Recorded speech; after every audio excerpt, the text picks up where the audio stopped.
ఈ మ్యారేజ్ వ్యాలిడా కాదా? Young couples బయటికి వెళ్ళిపోయి ఇలా టెంపుల్స్లో మ్యారేజ్ చేసుకుంటూ ఉంటారు, మీరు చాలా మంది చూసే ఉంటారు. ఫస్ట్ థింగ్ ఏంటంటే వీళ్ళిద్దరికి అబ్బాయికి 21 ఉండాలి, అమ్మాయికి 18 ఉండాలి. సెకండ్ థింగ్ ఇద్దరు ఇష్టపడే చేసుకోవాలి, ఒకరు ఇంకొకరిని ఫోర్స్ చేయకూడదు. థర్డ్ థింగ్ ప్రొహిబిటెడ్ రిలేషన్లో ఉండకూడదు, అంటే బ్రదర్ సిస్టర్ మదర్ సన్ ఇలా చేసుకోకూడదు. రైట్, ఇవి మనకి హిందూ మ్యారేజ్ యాక్ట్ చెప్తుంది. దీంతో పాటు మ్యారేజ్ జరిగేటప్పుడు హిందూ కస్టమరీ ఏవైతే ప్రాక్టీసెస్ ఉంటాయో అవి జరగాలి. సింధూరం పెట్టడం, తాళి కట్టడం, ఇవన్నీ ఫైన్.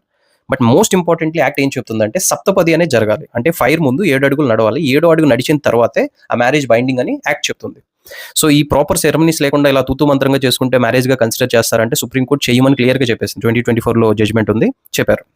కొంతమంది ఏం చేస్తారంటే ఇలా చేసేసుకొని వెళ్ళి మ్యారేజ్ సర్టిఫికేట్ తెచ్చుకుంటారు. అది కన్క్లూజివ్ ప్రూఫ్ కాదు. మ్యారేజ్ సర్టిఫికేట్ ఉన్నా కానీ ఈ సెరమనీస్ ప్రాపర్గా జరగకపోతే మ్యారేజ్గా కన్సిడర్ చేయరు. రైట్, నెక్స్ట్ మీకు వచ్చే క్వశ్చన్, ఇద్దరు అడల్ట్స్ కదా మరి ఎలా ఆపుతారంటే ఏం ఆపరు, మీరు కోర్టుకి వెళ్ళి ప్రొటెక్షన్ తెచ్చుకొని మీరు ప్రాపర్గా చేసుకోవచ్చు, ప్రాబ్లం ఏముండదు.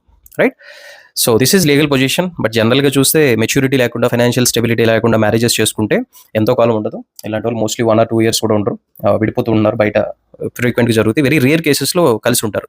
ఫ్యామిలీ బ్యాకింగ్ ఉండి వాళ్ళు చూసుకుంటే, లేకపోతే ఫైనాన్షియల్ స్టెబిలిటీ లేకుండా it's impossible. Follow me for more.